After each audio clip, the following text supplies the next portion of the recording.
আমরা সবাই এটা শুনেছি, টাকা সুখ কিনতে পারে না, কিন্তু এটা যদি টাকা না হয়, সময় হলে কি হবে? সময় আমাদের সবচেয়ে মূল্যবান সম্পদ। তবুও আমরা প্রায়শ তা নষ্ট করি।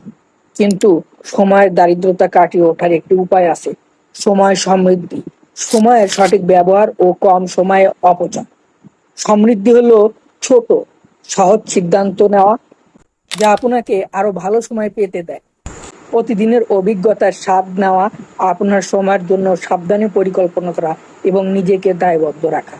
অর্থের পিছনে ছুট বন্ধ করুন এবং সময়ের দিকে ছুটতে শুরু করুন। সময় কম অপচয় করুন, আপনি আরো অর্জন করতে পারবেন অনেক বেশি তার চেয়ে।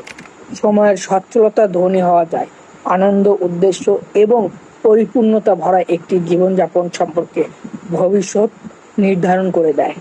আল্লাহ তাআলা